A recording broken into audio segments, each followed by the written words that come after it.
Disclaimer, watch at your own risk. Tonight, we drift into the darkest corners of human history. The February wind cut through the Strand Shopping Center in Bootle, Merseyside, on a cold Friday in 1993.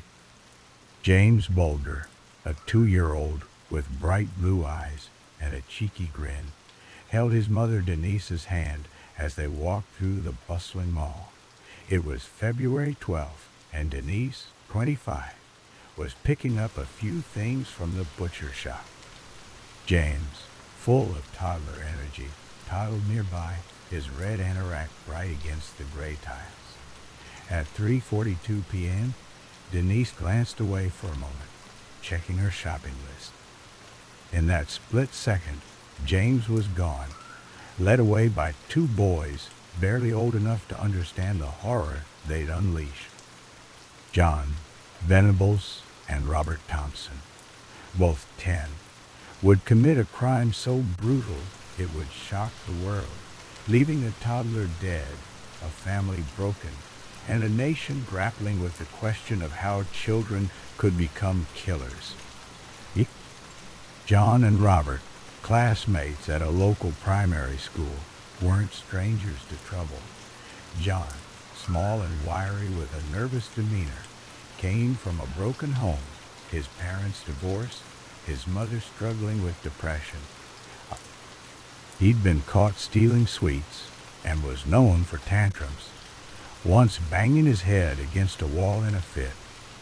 Robert, taller and more confident, had a tougher edge, raised in a chaotic household with 6 siblings, his father abusive before leaving, his mother battling alcoholism. Both boys skipped school that day, wandering Bootle, shoplifting pens and candy, and playing pranks.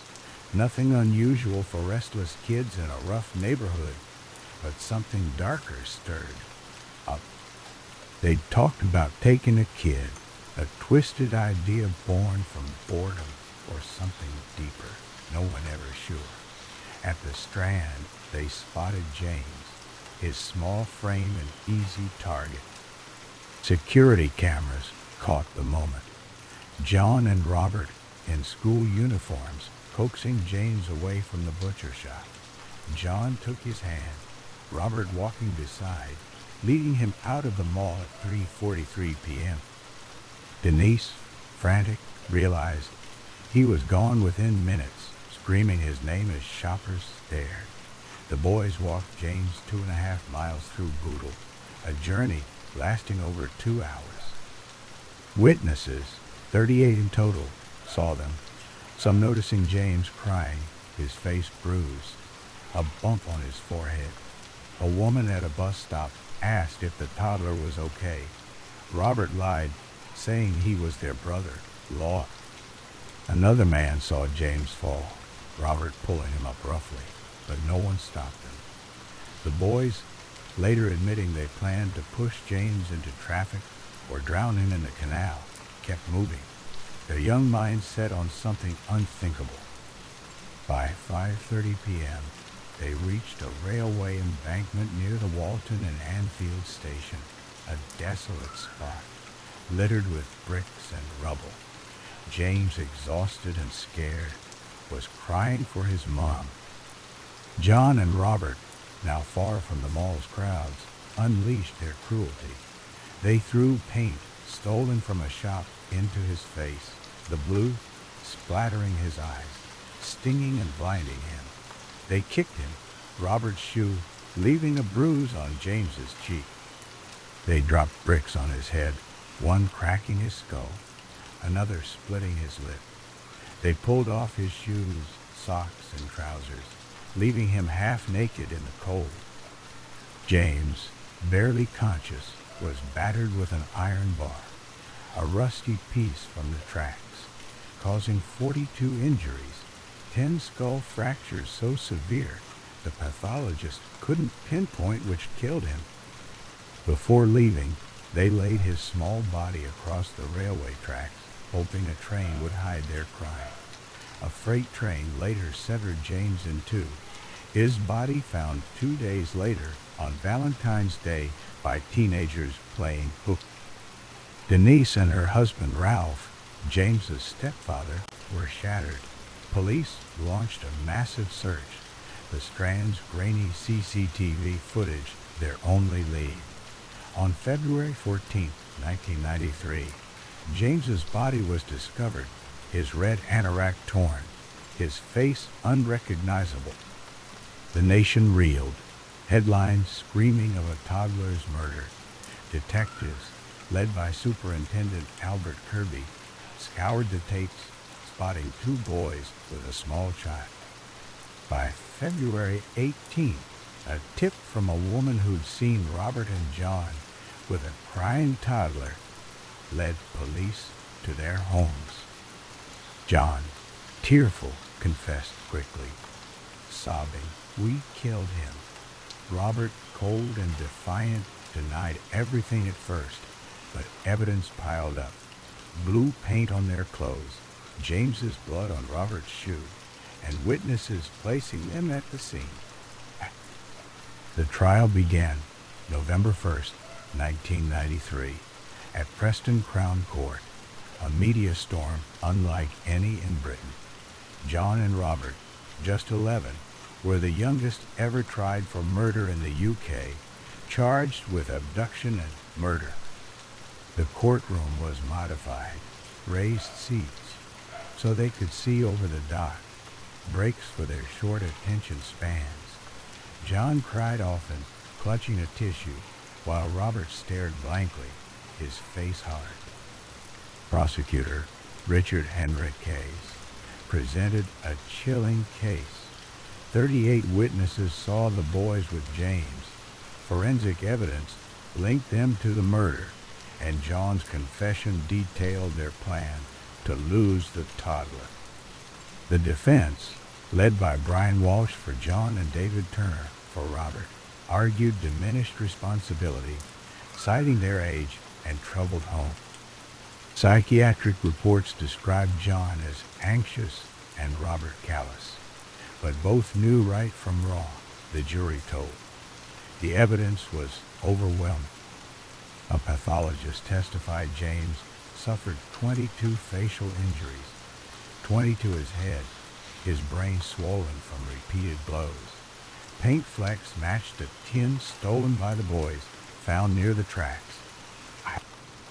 A woman's testimony about Robert's lie, "He's our brother," placed them with James at 4:15 p.m. The jury, after 5 hours on November 24, 1993, found both guilty of murder and abduction. A unanimous verdict. Mr. Unanimous verdict. Justice Moreland, sentencing them to detention at Her Majesty's pleasure, called the crime unparalleled evil and barbarity, setting a minimum of 8 years, later raised to 10 by the Home Secretary. The public, furious, demanded life. A petition with 279,000 signatures calling them monsters. The Sun ran a front page. "How do you feel now, you little bastards?" John and Robert were sent to secure units. John to Barton House in Manchester, Robert to St. Ad, Mary's in Cumbria. Life inside was structured but isolating, their identities hidden. They received education, therapy, and vocational training, but the public's rage never faded. Denise, speaking to the press, said they got off lightly. My James suffered worse. Ralph, battling guilt, said he'd never forgive himself for not being there. The Bulger family's pain fueled a tabloid frenzy, with rumors of the boys' luxury treatment, TVs, games, sparking outrage. In 1999, the European Court of Human Rights ruled their trial unfair, citing the adult court's intimidating atmosphere, but the conviction stood. In June 2001, after 8 years, the parole board, under Chief Justice Lord Wolfe, released John and Robert, now 18, with new identities, lifelong anonymity, and strict license conditions. They'd shown remorse and progress, reports said, but the decision enraged the public. Denise collapsed, sobbing, "They're free, but my son's gone." John was resettled in a northern English town. Robert, in a rural area, their location secret. Their anonymity, granted under a rare injunction, banned media from revealing their faces or whereabouts, a protection upheld to prevent vigilante attacks. Yet, their new lives were fragile. John struggled, recalled to prison in 2010 for possessing child abuse images, sentenced to 2 years, and again in 2017 for similar offenses, receiving 3 years and 8 months. He remains in a high-security prison as of 2025, his parole uncertain. Robert, by contrast, has stayed out of trouble, living quietly, reportedly in a stable relationship. The case reshaped Britain. James's murder led to the 1998 Crime and Disorder Act, lowering the age of criminal responsibility to 10. CCTV systems expanded in malls, schools, and streets, a direct response to the grainy Strand footage. Denise and Ralph, divorced by 1995 under the strain, channeled their grief into advocacy. Denise founded the James Bulger Memorial Trust, helping disadvantaged kids, and pushed for tougher child protection law. Her 2017 book, I Let Him Go, bared her guilt and loss, describing James's love for toy cars and his giggle. Ralph, remarried, supported Denise's campaigns, their pain a constant bond. The public, gripped by the case, debated nature versus nurture. Was John and Robert's act a product of broken homes, violent media like Child's Play 3, which they'd watched, or something innate? Psychologists disagreed, some calling them psychopathic, others traumatized kids acting out. Bootle never forgot. The railway embankment, now overgrown, remains a quiet scar. The Strand tightened security, but parents still clutch their kids' hands tighter. The trial's 31 witnesses, from shopkeepers to passersby, lived with regret for not stopping the boys. Detective Kirby, retired by 2001, called it the worst case of his career, haunted by James's injuries. The pathologist, Dr. Alan Williams, testified to 42 wounds, saying, "No child should endure this." The nation's shock lingered. Tabloids revisited the case yearly, especially in 2013 for the 20th anniversary, when Denise told the Mirror, "I see James in every child's face." The killer's anonymity, controversial, fueled debates on justice versus rehabilitation. John's reoffending kept the case alive. His 2017 arrest, uncovering 1170 indecent images, a betrayal of his second chance. James's face, from a grainy photo on flyers, became iconic, his blonde hair and smile etched in Britain's memory. Denise, now in her 50s, visits his grave weekly, leaving flowers and toys. The Bulger family's fight for justice clashed with the system's belief in reform. John and Robert, children themselves, were seen as salvageable. Yet the brutality of their act, detailed in court, bricks, paint, and iron bar, left many unconvinced. The case, covered in documentaries like The Bulger Killers, was justice done, and books like As If by Blake Morrison remains a wound. In Boodle streets, James's absence lingers, a reminder of a moment when two boys became monsters and a toddler's life was stolen. Another shadow waits, its secrets heavy with the promise of truth untold. The sun blazed over the dusty fields of Santa Rita do Sapucaí, Minas Gerais, in 1968, where 14-year-old Pedro Rodriguez Filho stood clutching his grandfather's shotgun, his knuckles white with rage. His father, a school guard, had just lost his job, accused of stealing food from the cafeteria, a lie that left the family scraping by, their small farm barely enough to survive. Pedro, born with a bruised skull from his father's kicks to his pregnant mother's belly, carried a darkness that had already shown itself. At 13, he pushed his cousin into a sugar cane press during a fight, stopping just short of killing. Now, outside City Hall, Pedro's eyes locked on the deputy mayor who fired his dad. He raised the gun, his hands steady, and fired, the blast dropping the man, blood soaking the concrete step. Hours later, Pedro hunted down the security guard he believed was the real thief, cornering him in a dark alley and shooting him dead. At 14, Pedro became Pedrinho Matador, Little Pedro the Killer, launching a decades-long rampage that would make him Brazil's deadliest serial killer, claiming over 100 lives, mostly criminals he targeted with a twisted sense of justice. Pedro fled to Mogi das Cruzes, a rough industrial town near São Paulo, where he vanished into the crowded slums. Barely 15, he was small, wiry, with a boyish face that hid his cold resolve. He started robbing drug dens, creeping into shacks where dealers stashed cash and cocaine.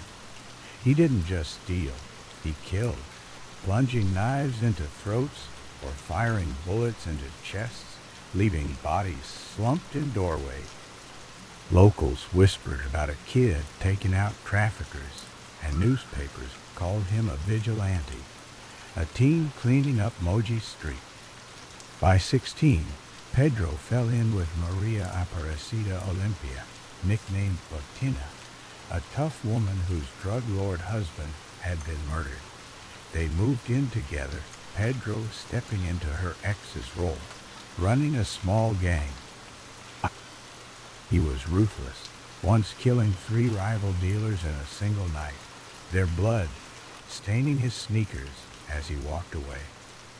Botina, pregnant with his child, was his anchor, but that anchor broke when a rival gang leader slit her throat outside their home in 1970. Pedro, just 17, went berserk. Over weeks, he tracked every member of that gang, killing them one by one, stabbing a man in a bar, shooting another in a backyard, strangling a third in an empty lot.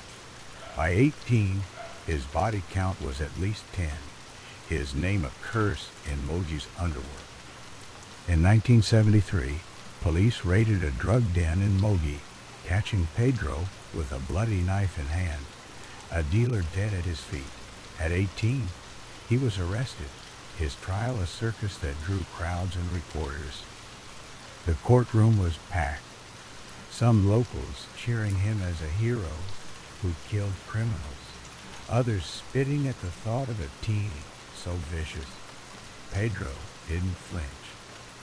He confessed to 47 murders, his voice flat, describing how he shot a pimp in the head or gutted a thief with a machete. He bragged he'd killed more, maybe 60, his eyes glinting as he recounted slitting a rapist's throat. The judge sentenced him to 126 years, but Pedro just smirked. Brazil's law capped sentences at 30 years, no matter the crime. Sent to Tavate Prison, a violent sprawl of concrete and steel, he didn't slow down. Over 3 decades, he killed 47 inmates, targeting those he deemed scum, rapists, murderers, anyone who crossed him. In 1974, cuffed in a police van with another prisoner, he snapped the man's neck with his bare hands, later saying he raped a kid. He had it coming.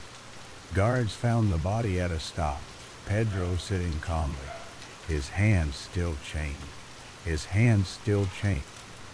Tavate was a war zone, gangs ruling the yards, but Pedro was a one-man army. At 5'7", he was small but terrifying, his arms inked with tattoos, one across his chest reading, "I kill for pleasure." He stabbed a gang leader in the showers, his blade slipping between ribs.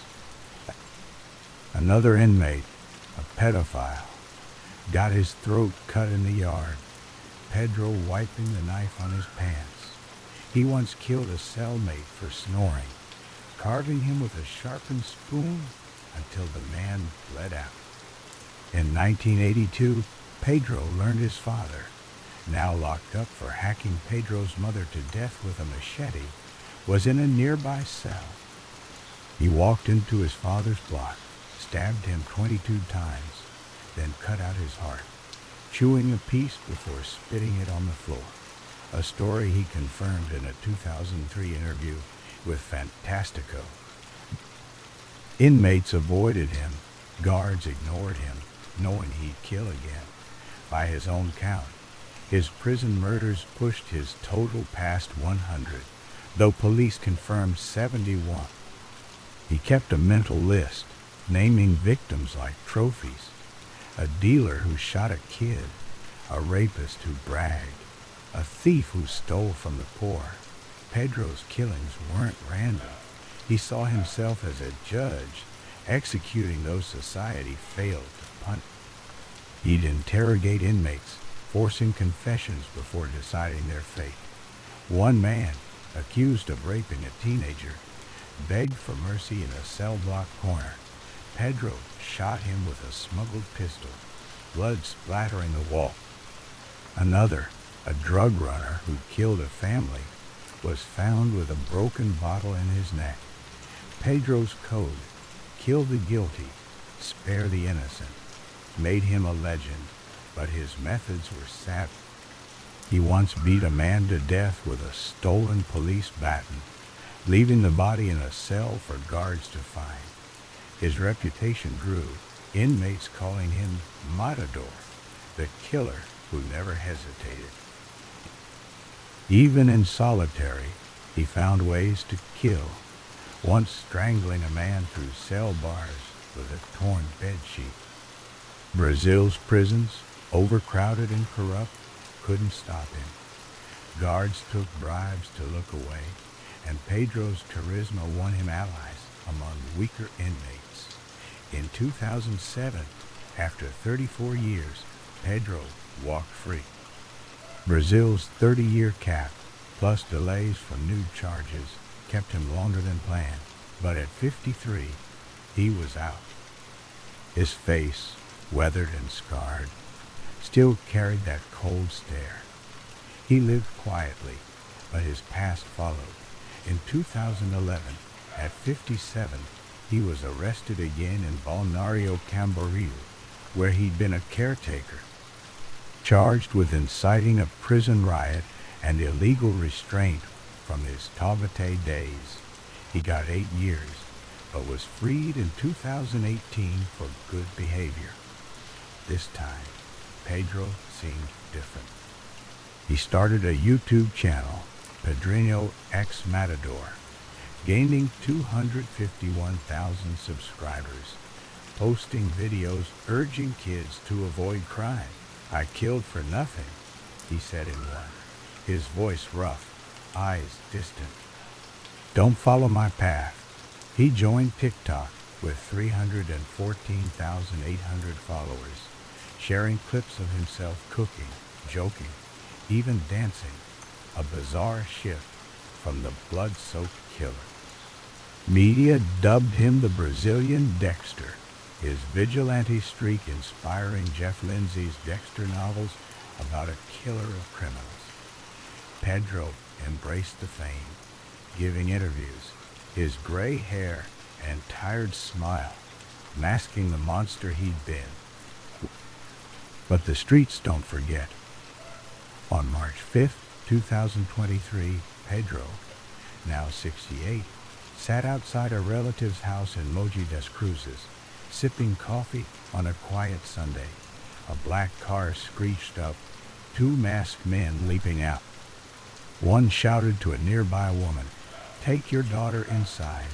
This isn't about you." They fired multiple shots into Pedro's chest, one slicing his throat with a kitchen knife for good measure. He crumpled, blood pooling on the sidewalk, dead before police arrived. The killers fled, abandoning the car with ammo scattered inside. São Paulo's civil police called it a serious murder, but no arrests followed. Pedro's death, brutal and sudden, felt like the justice he dodged for decades. His confirmed 71 kills, likely over 100, left a trail of bodies, dealers, rapists, murderers, even his own father. His life, a mix of vengeance and twisted morality, fascinated Brazil. His YouTube videos still watched. His story, a grim warning of rage unchecked. Far from Brazil's slums, another killer's tale gripped the world, rooted in a different kind of darkness. In the quiet of a Utah night, a teenage girl stepped into a house she thought she knew, unaware it would be her last. Alexis Rasmussen, only 16, was a bright spark in North Ogden, a town nestled under the shadow of the Wasatch Mountains. She loved dancing, reading, and coloring with her little sister, her laughter a constant in her family's home. In the spring of 2011, she started babysitting for Eric and Dia Millerberg, a couple who seemed ordinary enough, with two young daughters and a home just a short walk away. Alexis, free-spirited and trusting, saw them as neighbors, employers, maybe even friends. But beneath their suburban facade, Eric, 38, and Dia, 40, were unraveling, their lives tangled in a web of drugs and dark impulses. What began as a job, watching their kids, twisted into something far more sinister, a descent that would end in a shallow grave. It started innocently enough. Alexis would come over to watch their 6-year-old and 9-month-old, earning a bit of cash or sometimes. As her friend Brenna later revealed, pills like Xanax. Eric, an ex-con with ties to a white supremacist group, styled himself a protector, offering teens drugs to keep them safe from worse sources. Dia, a former nurse, played along, her own history of addiction resurfacing after years of trying to stay clean. They drew Alexis in, not with force, but with a slow, insidious pull, offering her a place to belong, a thrill to chase. By September 10th, 2011, the line between babysitter and prey had blurred. That night, Dia picked Alexis up, supposedly to watch the kids while they shopped for their daughter's birthday. Instead, the couple had other plans. The Millerbergs' home became a trap. Instead of leaving, they stayed, pulling Alexis into their world of methamphetamine, heroin, and alcohol. Eric prepared the drugs, injecting Alexis 3 times, once in her neck, twice in her arm, with a cocktail of meth and heroin. They smoked marijuana, drank and sank deeper into a haze. Alexis, young and vulnerable, went along, her judgment clouded by the drugs and the couple's influence. The night spiraled, and soon she was trembling, cold, her body rebelling against the poison in her veins. She climbed into their bathtub, seeking relief, but the water couldn't wash away the danger. Dia, trained to save lives, noticed her symptoms, but dismissed them, later claiming she didn't think much of it. They helped Alexis into their bed, her small frame shivering, and stepped outside for a cigarette, leaving her alone. When they returned, Alexis wasn't breathing. Mucus seeped from her mouth, her body still. Dia, the nurse, who should have known better, tried CPR, but it was too late. The drugs, 7 times the lethal dose of methamphetamine, laced with heroin, had stopped her heart. Panic set in, not for Alexis, but for themselves. Eric, with a criminal record and a fear of returning to prison, refused to call 911. D.A., tethered to her husband's control, went along. They stood over the body of the girl they'd known for months, not as a person, but as a problem to erase. In that moment, their descent was complete. Not a sudden leap into violence, but a slow slide into a darkness where a child's life meant less than their own freedom. Their crime signature was as cold as it was grotesque. They folded Alexis's body, still warm, into a fetal position, her legs tucked against her chest, and stuffed her lower half into a garbage bag. It wasn't enough to let her die. They stripped her of dignity, reducing her to something disposable. They loaded her into their car, strapping their 9-month-old daughter into her car seat and leaving their 6-year-old alone at home.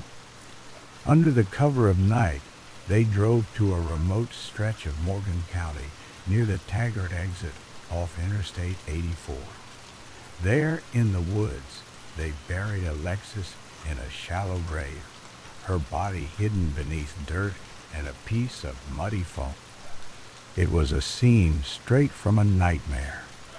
Her small form discarded like trash, while her mother, Dawn, waited at home, unaware her daughter would never return. The Millerbergs' ability to evade justice was chilling in its simplicity. They lied effortlessly. When Dawn came looking for Alexis the next morning, Eric was erratic, dodging questions, claiming Alexis left to meet a friend at a nearby school. Dia, when confronted weeks later, said nothing, not even asking about the missing girl. They leaned on their ordinariness, parents, neighbors, just another couple in a quiet town. North Ogden buzzed with rumors of Alexis as a runaway, her past brief disappearances lending weight to the story. Sightings of her were reported, false leads that kept police chasing shadows. The couple's home, searched weeks later, revealed only traces of blood, where carpet had been ripped out, not enough to pin them down. For 38 days, they lived their lives, raising their daughters, while Alexis's family clung to hope. Eric's past as a felon made him cautious, but it was Dia's silence that shielded them longest. She lied to police, to Dawn, to everyone, even as she sat in jail on unrelated prescription fraud charges. Eric, too, was arrested for violating probation, found with OxyContin and heroin. Yet they held their story, banking on the lack of a body to keep them safe. Alexis's friends, tangled in their own secrets, were reluctant to talk, fearing exposure of their drug use. The investigation stalled, the Millerbergs slipping through the cracks of a case initially treated as a missing persons report. Their ordinariness was their mask, and they wore it well. blending into the rhythm of a town that didn't suspect the monsters next door. The unraveling came not from police work, but from a whisper. Eric Peanut Smith, a friend of Eric's, broke the case open. God, on September 12th, just days after the murder, Eric had called him, saying he had something to get rid of. Smith helped move Alexis's body to a new spot, deeper in the woods, ensuring it stayed hidden. But guilt or fear got to him. On October 18, 2011, he led police to the shallow grave where Alexis's decomposed remains were identified by fingerprints and dental records. The toxicology report was damning. Methamphetamine and heroin metabolites in her tissue, enough to kill her 7 times over. Faced with evidence, Dia cracked. On December 30th, she confessed, claiming fear of her controlling husband kept her silent. She admitted to the drugs, the night's events, and the decision to dump Alexis's body, though she claimed not to know its exact location. Eric and Dia were arrested, but Dia's cooperation shifted the scale. Granted immunity for her testimony, she turned on Eric, detailing how he injected Alexis, how they panicked, how they chose to hide her instead of seeking help. Eric's trial in February 2014 laid bare their depravity. Dia's testimony painted him as the orchestrator, though his defense argued she was just as culpable, lying to save herself. The jury didn't buy it. Eric was convicted of child abuse homicide, obstruction of justice, desecration of a human body, and unlawful sexual conduct with a minor. Dia, in a separate trial, pleaded guilty to 3 felonies: obstructing justice, desecration of a body, and illegally obtaining prescriptions. She faced up to 5 years, while Eric got 6 years to life. The courtroom was heavy with grief. Dawn, Alexis's mother, spoke of her daughter's vibrancy, her struggle to find herself, and the betrayal of trusting the Millibirds. Dia, tearful, apologized, but it rang hollow against the image of Alexis's body, folded and discarded. Judge W. Brent West called their actions heinous, noting Dia's failure as a nurse to help Alexis when she needed it most. Eric's sentence reflected his role as the primary actor, but Dia's lighter punishment, released in October 2018 after just over 4 years, stung those who loved Alexis. Eric, now in his late 40s, remains in prison, his appeal for a new trial rejected in 2018. His fate is sealed, but the question lingers: does he still sit in a cell, or has time granted him freedom?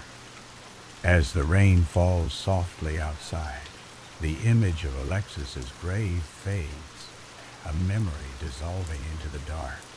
As one nightmare fades, another begins to take shape, whispering of other souls, lost to those who hide among us. The summer heat clung to New Orleans in May 2020, the air thick with humidity as 14-year-old Nicole, a bright but vulnerable teen, sat in the back of a police cruiser driven by Rodney Vicnair. Creighton, a 53-year-old officer with the New Orleans Police Department, died. Down my kid. Nicole's world had just shattered. She'd been sexually assaulted by a man and needed a rape kit at Children's Hospital. Vicnair, a 13-year veteran and former EMT, was assigned to transport her. His badge gleamed under the streetlights, a symbol of protection, but his intentions were anything but. That night began a months-long nightmare where Vicnair, trusted to serve, groomed, molested, and raped Nicole, exploiting her trauma and betraying the city. By March 2023, he'd stand before Judge Lance Afric, sentenced to 14 years in federal prison for violating her civil rights, a case that exposed his predatory history and a system that failed to stop him. Vic Nair's first encounter with Nicole was calculated. At the hospital, while she waited hours for the forensic exam, he showed her photos on his phone of a young woman in lingerie, claiming she was his 16-year-old daughter, a model. His body camera recorded it, another officer nearby, but no one intervened. He took a photo of Nicole without her consent, his eyes lingering too long. Before leaving, he slipped her his personal cell number, offering to be her friend and mentor. Nicole, shaken from her assault, grasped at the kindness, unaware of the trap. Vic Nair, with his deep voice and authoritative presence, seemed like someone she could trust. Over the next months, he texted her daily, his messages starting friendly but turning sexual. He used Snapchat, where messages vanished, to hide his tracks, asking for explicit photos and making lewd comments about her body. By June 2020, Nicole had turned 15, still grappling with her trauma. Vic Nair's visits to her home became frequent, unannounced, and chilling.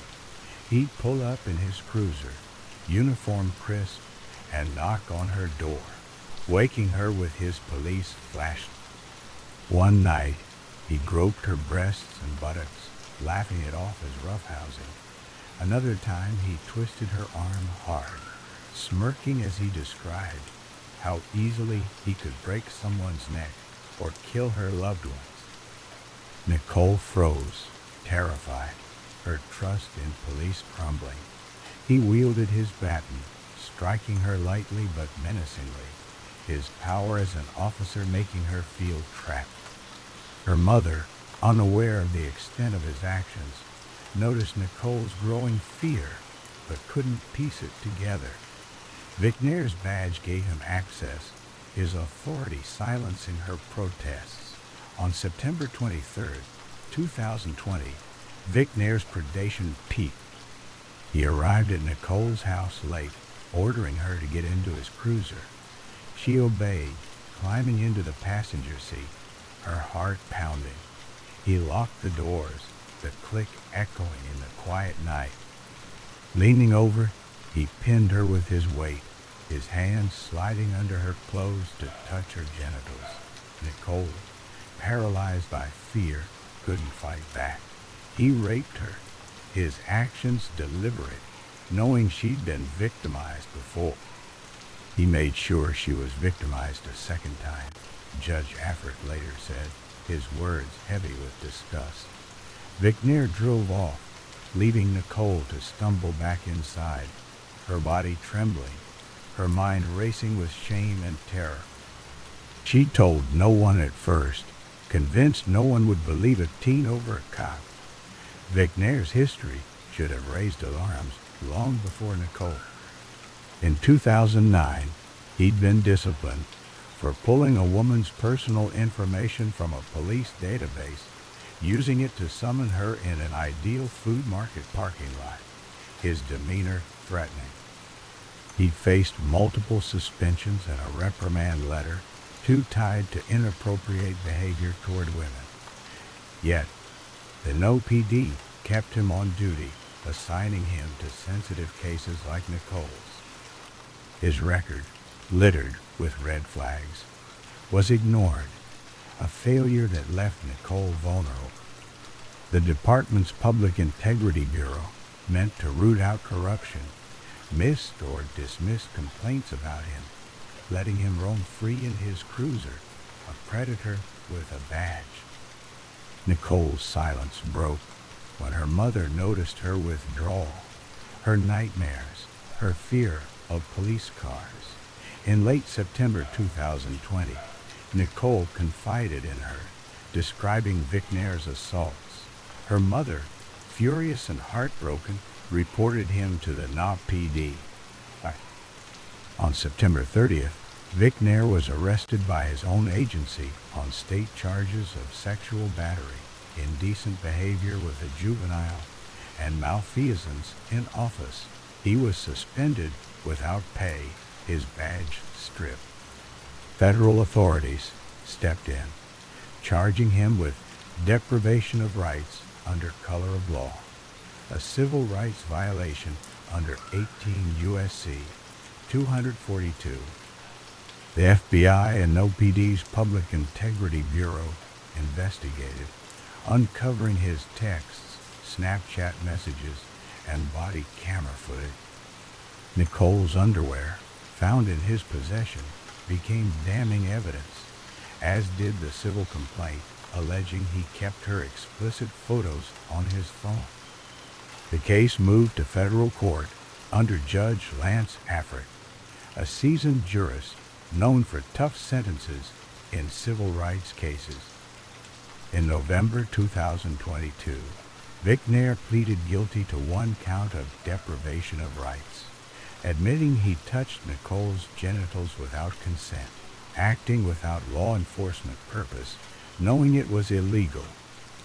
Prosecutors, backed by the DOJ's Civil Rights Division, initially offered a 7-year plea deal, signed by Assistant Attorney General Kristen Clark. Afric rejected it on March 8, 2023, calling it unjustifiably lenient for the brazen and outrageous crime. He gave Vicnair 3 choices: go to trial, plead guilty without a deal, or negotiate a harsher sentence. Vicnair's attorney, Michael Farr, returned with a 14-year deal, double the original, which Afric accepted on March 14, 2023. The court is obligated to protect other children from unacceptable criminal behavior, Afric said, his voice firm. The fact a police officer would engage in this brazen and outrageous conduct is unimaginable. Nicole wasn't at the sentencing. Her mother, tearful, told the court she was not doing well. The trial's emotional toll too much.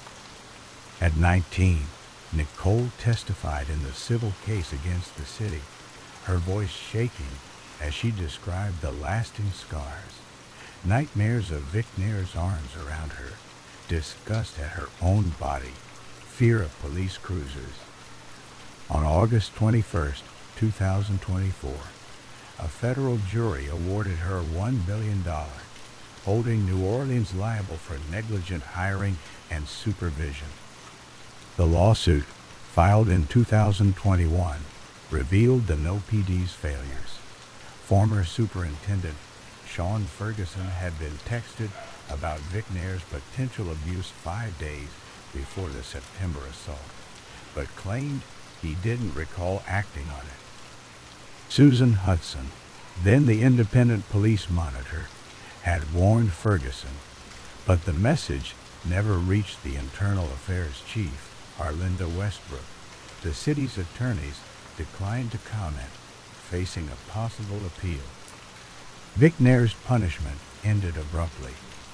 Diagnosed with a fast-growing brain tumor shortly after sentencing, he died in prison on January 1, 2024, serving less than 6 months. His death closed the criminal case, but not the pain. Nicole's family, seeking justice, faced a city protected by Louisiana's Constitution, which limits payouts unless funds are specifically allocated. The $1 million verdict, a victory, remained uncertain, the city's budget tight. Vicnair's prior arrests, including a 1987 battery on a juvenile, and his history of misconduct, 6 NOPD officers convicted of child sexual abuse since 2011, pointed to a department in crisis.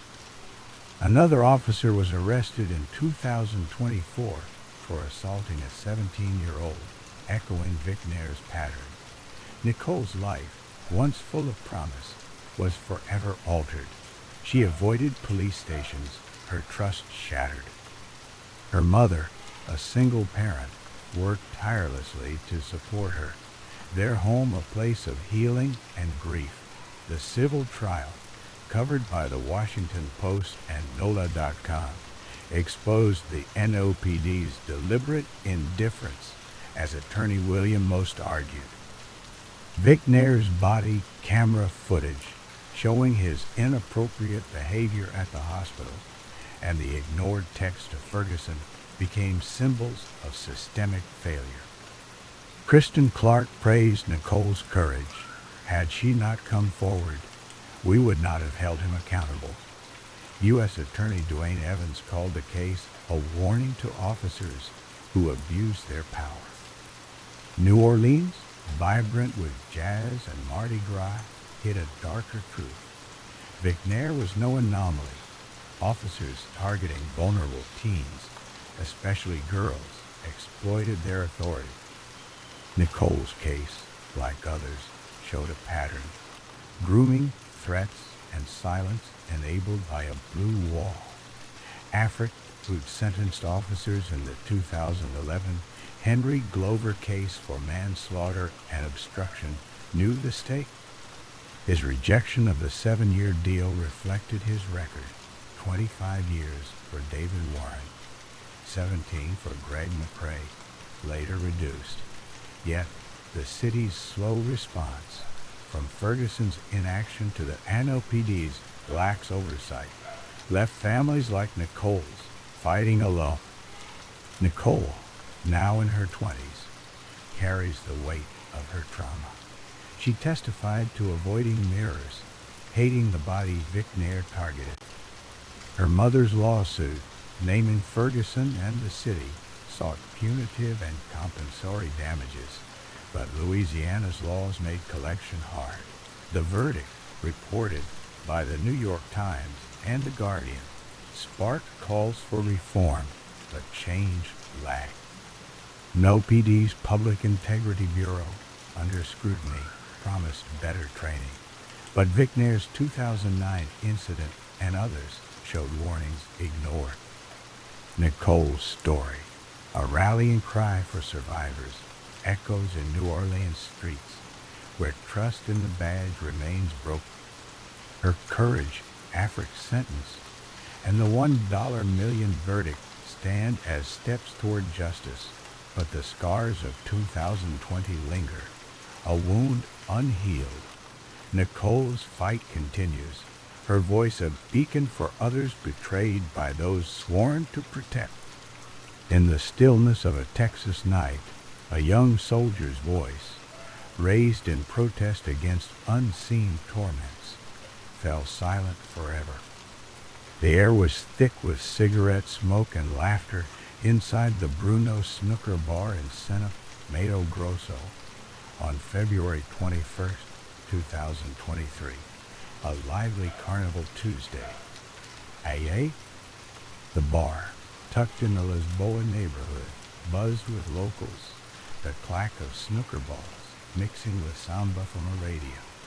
Edgar Ricardo de Oliveira, 30, leaned over the green felt table, his eyes narrow, lining up a shot. Across from him, Ezequiel Souza Ribeiro, 27, sipped a Brahma beer, his jaw tight. They were playing against Getulio Rodriguez Frazão, a regular for high stakes, nearly $4,000. Edgar, a gun collector with a temper, and Ezequiel, a wiry man with a rap sheet, were losing bad. The crowd, including 12-year-old Larissa Frazão de Almeida, Getulio's daughter, watched, giggling as Edgar missed another shot. "You play like my grandma," someone shouted, and laughter erupted. Edgar's face reddened, Ezequiel slamming his cue down, both men storming out to their white truck parked on the dusty street. Minutes later, they returned, Edgar clutching a 380 pistol, Ezequias a 12-gauge shotgun, their eyes cold with rage. Inside, the bar fell silent as Ezequias barked. Lying up against the wall, the crowd froze, Larissa clutching her dad's hand. Edgar, sweat beading on his forehead, waved his pistol, forcing 6 men and Larissa to the back wall. Getulio, 36, tried to shield his daughter, whispering, "It's okay, stay close." But Ezequiel, his voice low and mean, said, "You laughed at us. Now you pay." The first shotgun blast hit Getulio square in the chest, blood spraying as he collapsed, Larissa screaming. Edgar fired his pistol, dropping Orisberto Pereira Sousa, 38, with a bullet to the neck. Adriano Balbinotti, 46, tried to run, but caught a shotgun slug in the back, crumpling to the floor. Josue Ramos Tenorio, 48, raised his hands, begging, but Ezequias pumped another round, tearing through his stomach. Michiel Bruno de Andrade Costa, 35, the bar owner, lunged for the door, only to be shot in the head by Edgar's pistol. Larissa, sobbing, was hit by shotgun pellets, her small body slumping beside her dad. Elisu Santos, da, 47, a snooker legend nicknamed Cabasinya, took a bullet to the chest, staggering outside before falling. The shooters chased 2 others into the street, Edgar's pistol cracking, killing 1 more. 6 were dead on the spot, blood pooling on the concrete, broken glass everywhere. Elisu, still breathing, clung to life as sirens wailed. The fire department rushed him to Sinop's regional hospital, but his wounds, 3 shotgun pellets in his lungs, were too much. He died that night, the 7th victim. The bar, now a slaughterhouse, was cordoned off by police. Superintendent Braulio Junqueira, leading the civil police, watched CCTV footage that captured it all. Edgar and Ezequias, faces hard, lining up their targets, firing point blank. The video, later leaked to Gone Globo, showed a woman raising her arms as the gunman fled, stealing cash from the pool table and a purse. Junqueira, a 20-year veteran, called it the coldest crime I've seen. The victims, he noted, weren't all part of the game.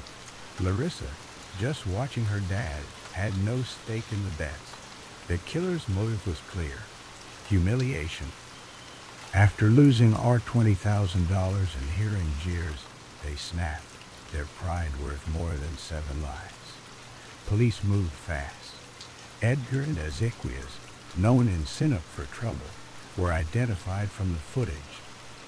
Ezequias had a long record: robbery, assault, illegal weapons, even an active warrant. Edgar, a sport shooter expelled from a local gun club for skipping sessions.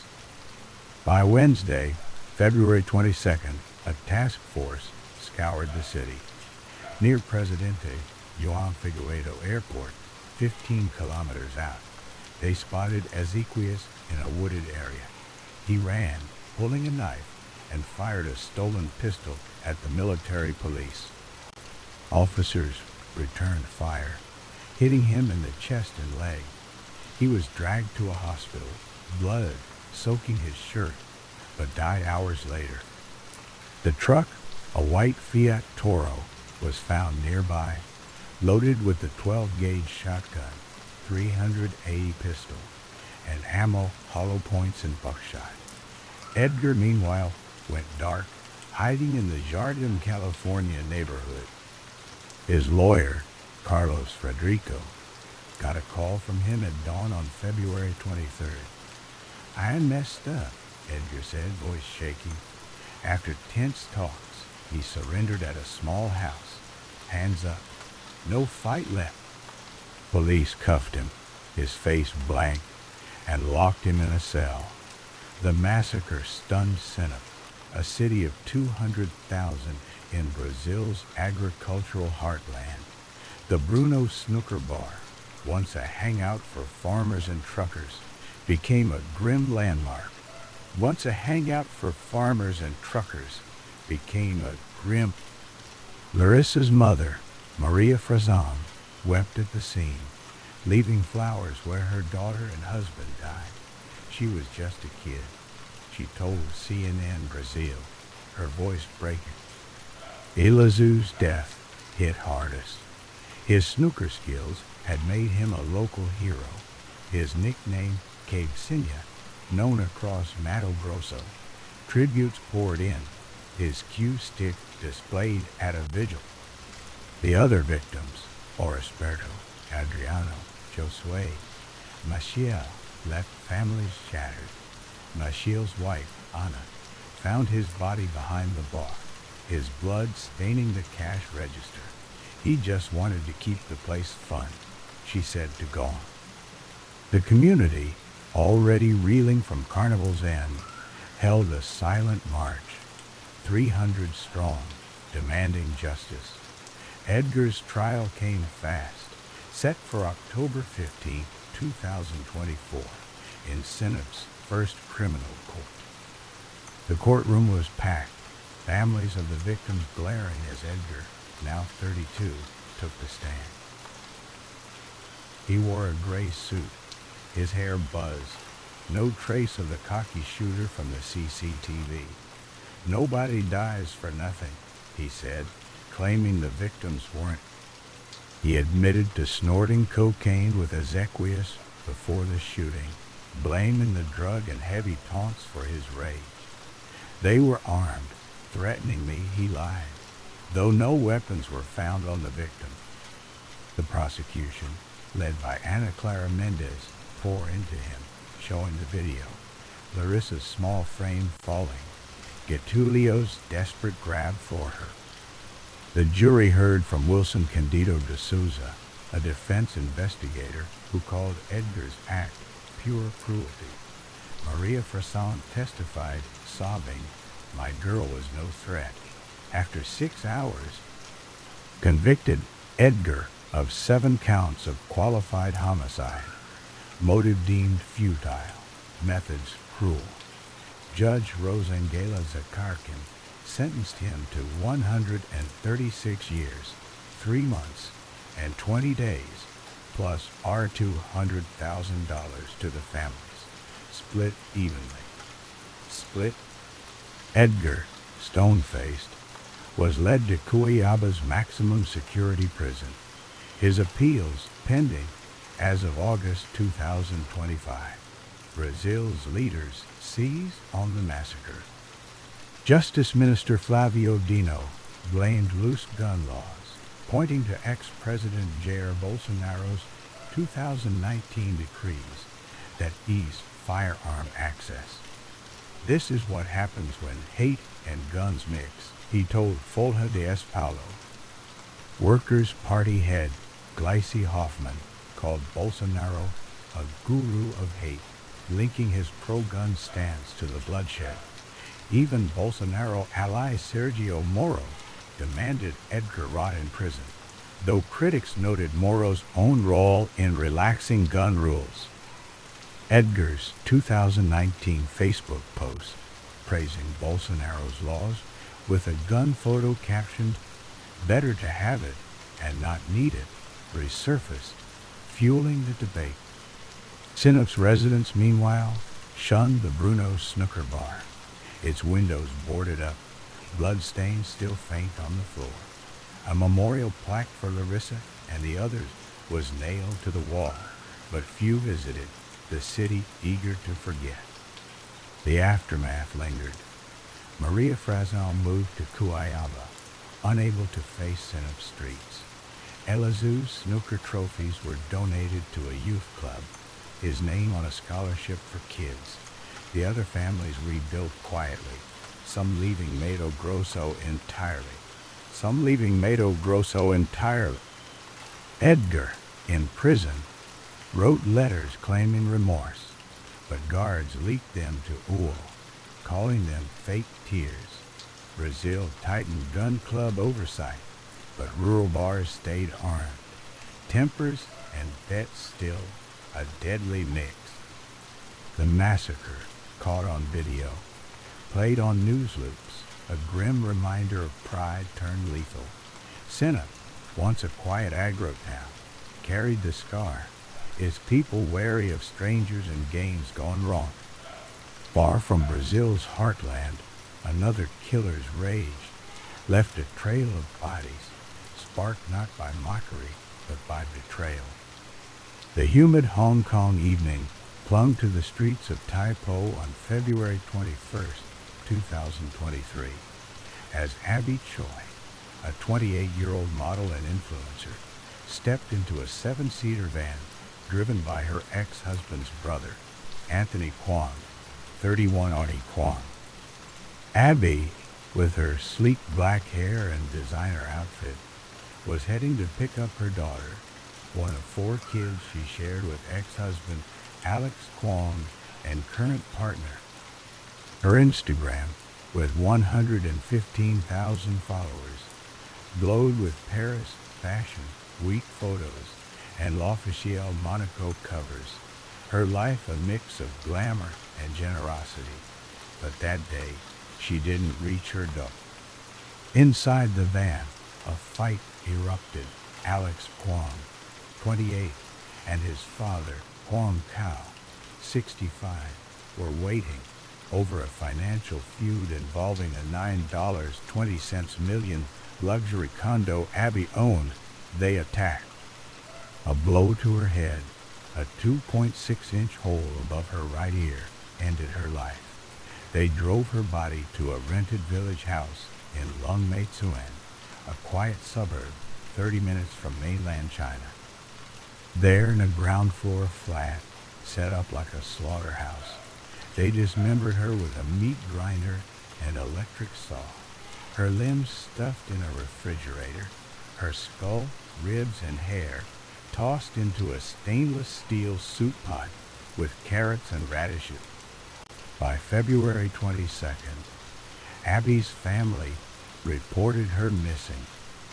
Her mother, posting on Douyin, China's TikTok, begged for help, sharing videos of Abby with Hermes bags and fur coats, calling her kind-hearted. Police, led by Superintendent Alan Chung, followed leads to the Tai Po house, rented by Kwong Kao weeks earlier. On February 24, officers raided the unfurnished flat, finding the refrigerator packed with Abby's legs and arms, blood still fresh. A meat slicer, cleavers, a hammer, face shields, and raincoats littered the scene, tools of a gruesome cover-up. 2 soup pots held human tissue, one with a skull showing a fatal crack.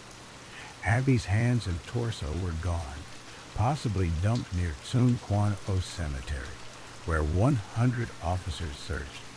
The van, splattered with blood, tied Anthony to the crime. On February 25, police arrested Kwong Kao, Anthony, and Jenny Lee, Alex's 63-year-old mother, at the house.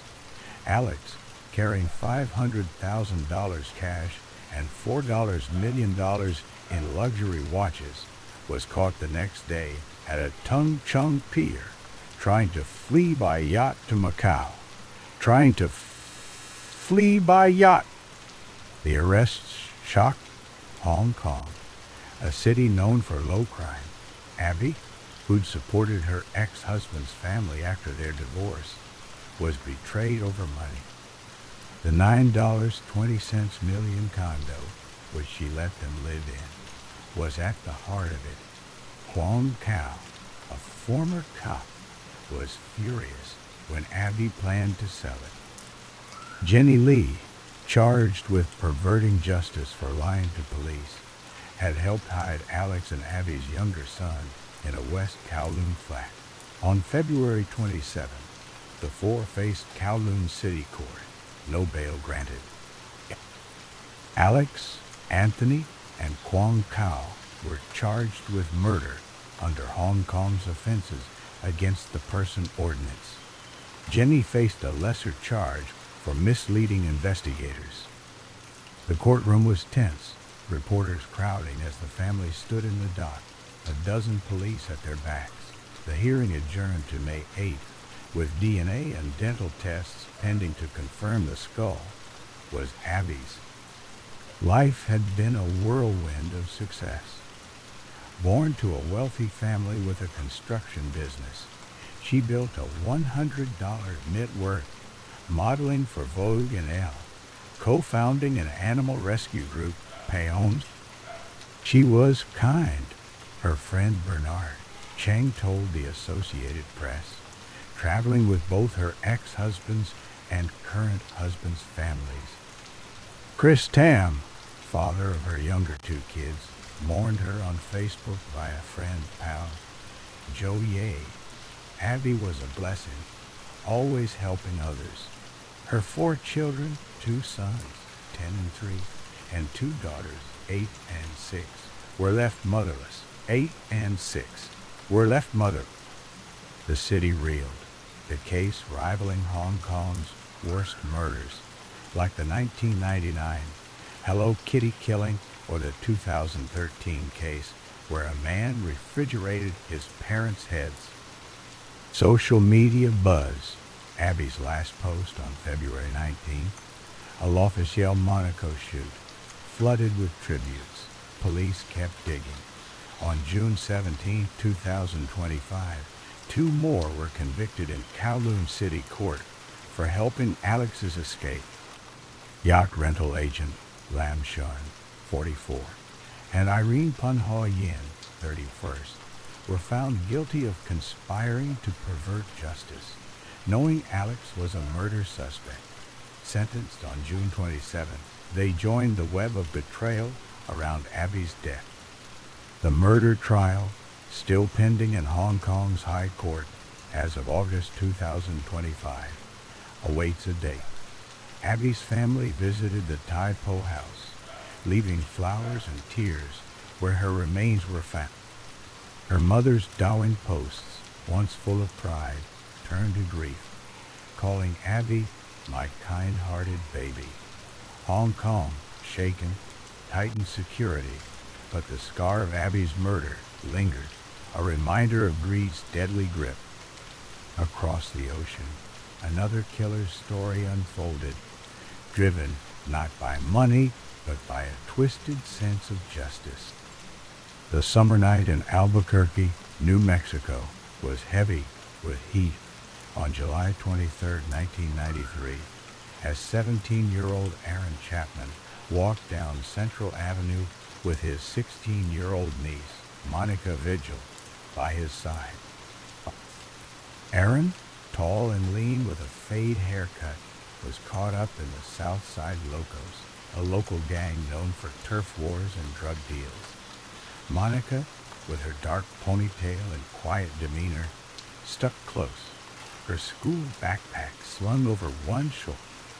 The street buzzed with cars and music, but tension hung thick. Rival gang members from Los Padillas had been spotted nearby. Aaron, carrying a .38 revolver tucked in his waistband, knew trouble was coming. Around 9 p.m., a lowrider Chevy pulled up, tires screeching, and 3 Los Padillas members jumped out. Their eyes locked on Aaron. Shouts erupted, then gunshots cracked through the air. Aaron pushed Monica behind a dumpster, drawing his gun, but a bullet tore through his chest, dropping him to the pavement, blood pooling under his Lakers jersey.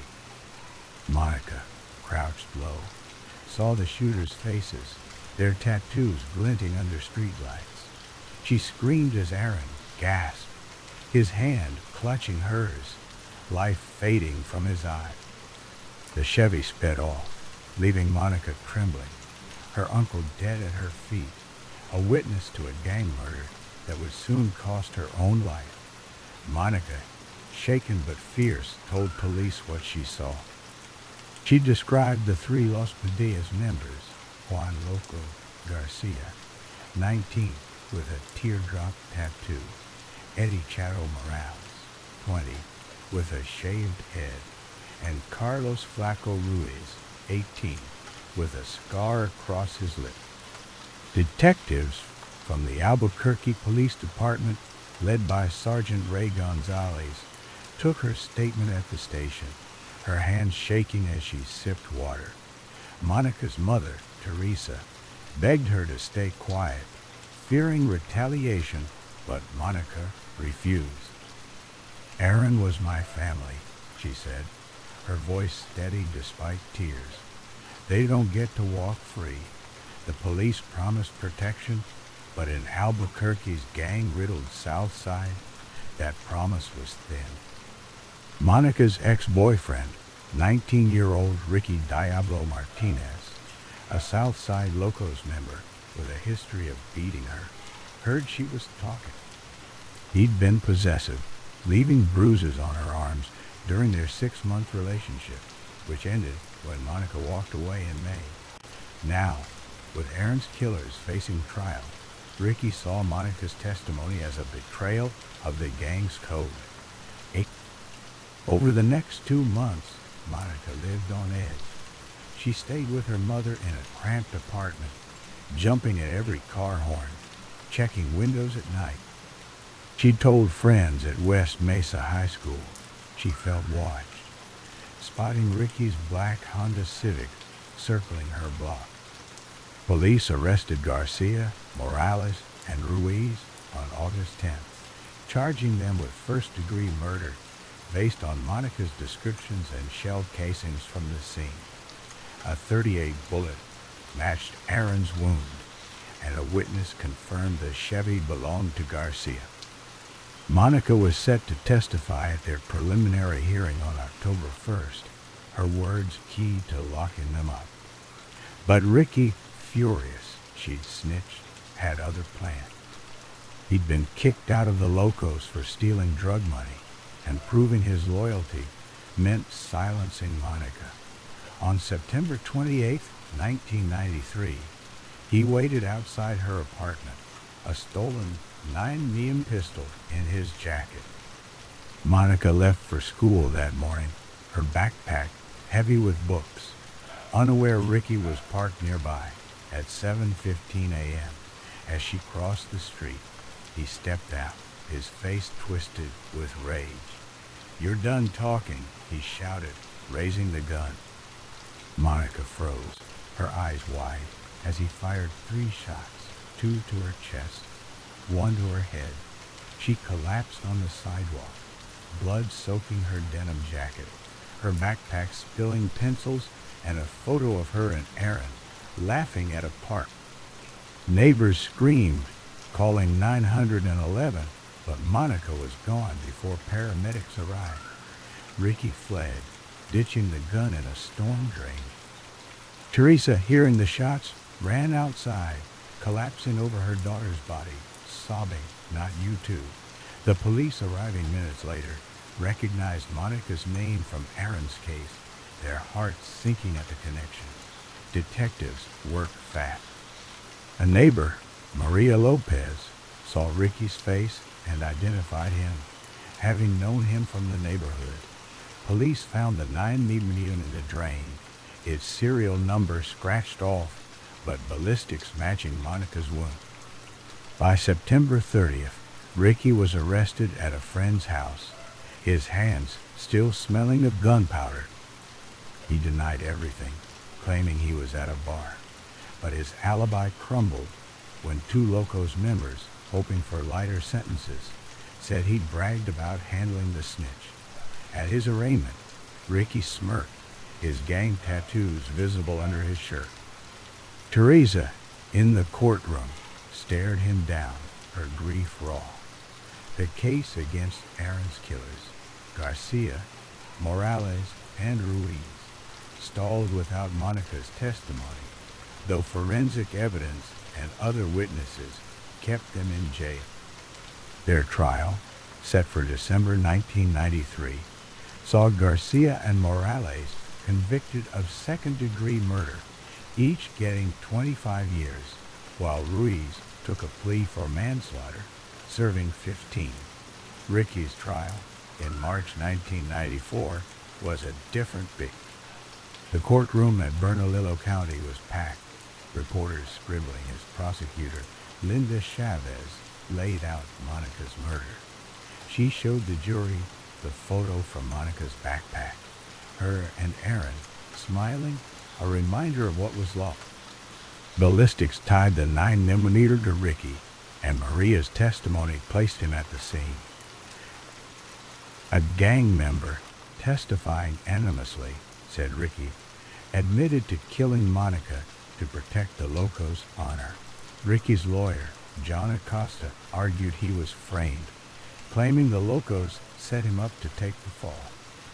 But the jury, after 3 hours, found him guilty of first-degree murder on March 15, 1994.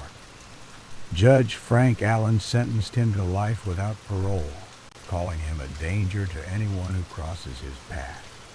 Teresa, speaking at sentencing, said, "You took my daughter, my family. You're nothing." Ricky, stone-faced, was led away in cuffs. Albuquerque's south side felt the ripple. Aaron's death, tied to a turf war over a $2,000 drug debt, exposed the gang violence choking the city. Monica's murder, a direct hit to stop her testimony, showed how far gangs would go to silence witnesses. Teresa, broken by losing her son and granddaughter, moved away, unable to face the streets where they died.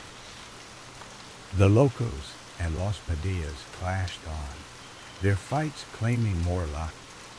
Police increased patrols, but gang recruitment thrived, pulling in kids as young as 12. Monica's friends at West Mesa High left flowers at the spot where she fell, a makeshift memorial fading under the sun. The photo of her and Aaron, shown in court, ran in the Albuquerque Journal, a symbol of 2 lives cut short by gang loyalty and vengeance. The trials didn't heal the wound. Garcia and Morales, paroled in 2015, returned to the streets, while Ruiz, out in 2008, vanished from public record.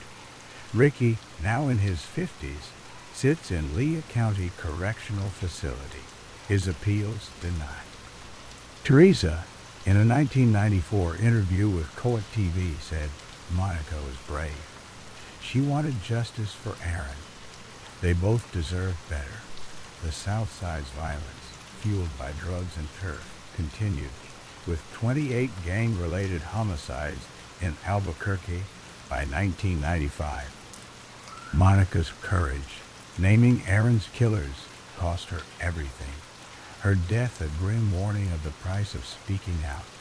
The city's streets, alive with music and markets, hid a brutal truth. Gangs ruled, and witnesses weren't safe. Across the globe, another killer's story unfolded, driven not by gang loyalty, but by a twisted personal code.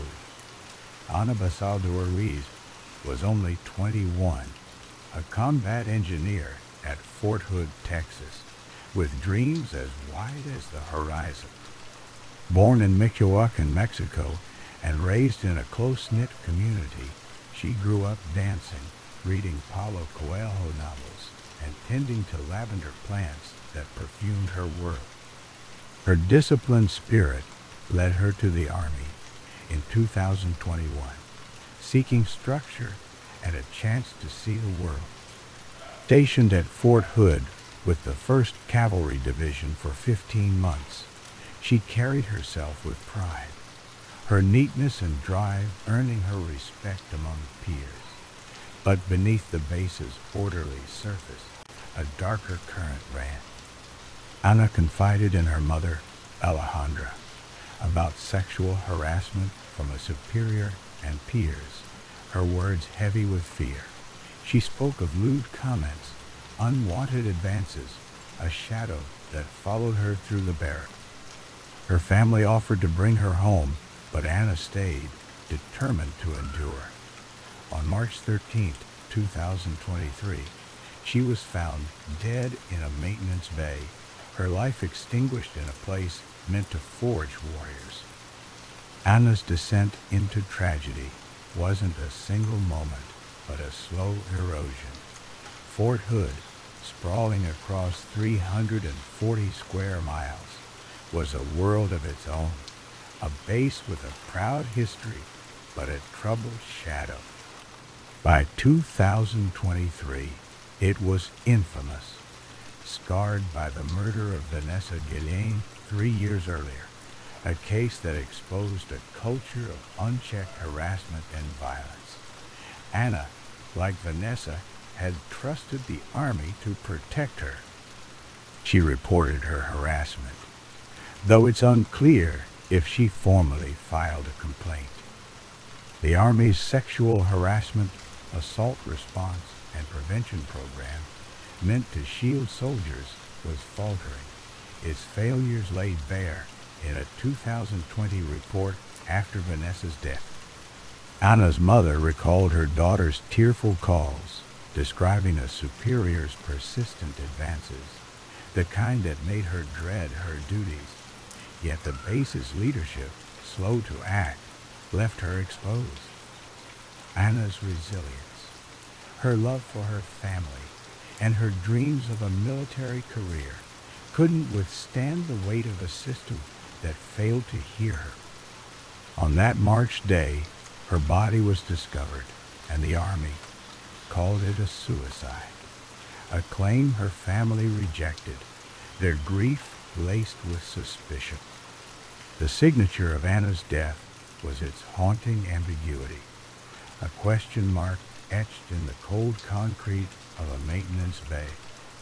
Unlike a bloodied crime scene or a body hidden in the wild, her end was quiet, almost invisible, mirroring the silence that cloaked her harassment.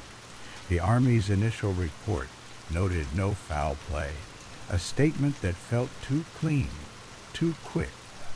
Her body, found in a place where soldiers repaired tanks and trucks, was a stark contrast to her vibrant life, her love of Selena Gomez's music, her neat rows of books, her laughter with cousins over shared stories.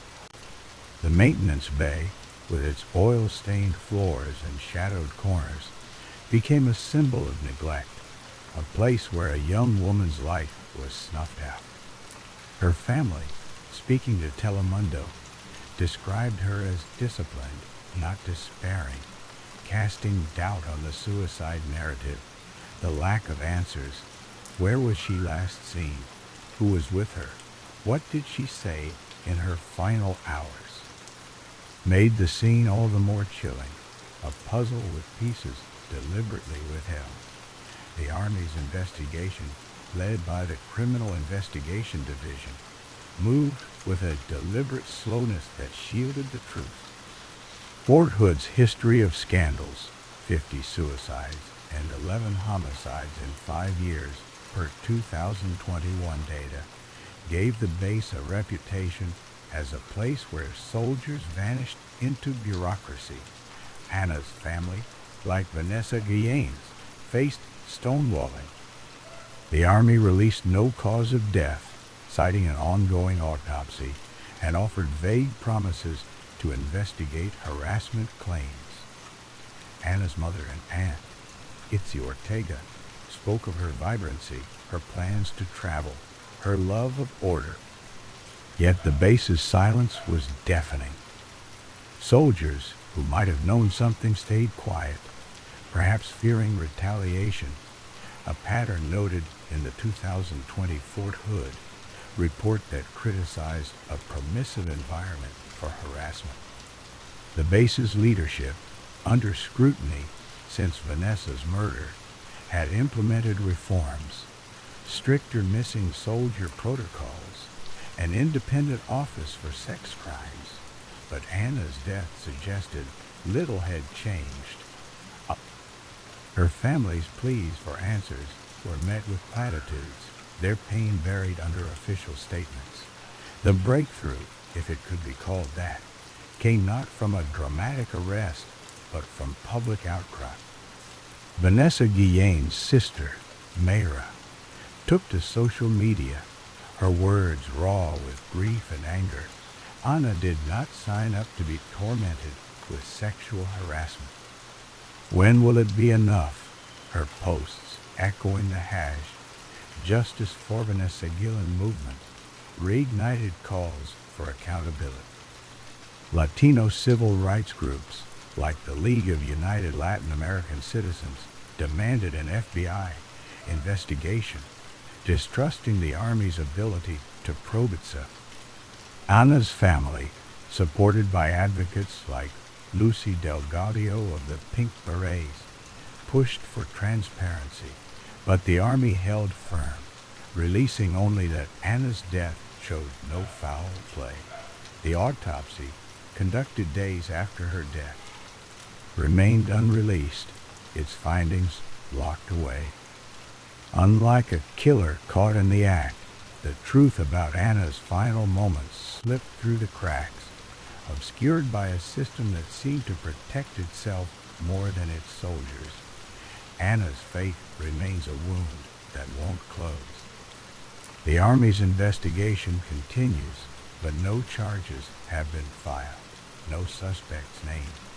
Her family, scattered between Mexico and California, mourns a daughter who loved to dance, who dreamed of a future beyond the base's gate.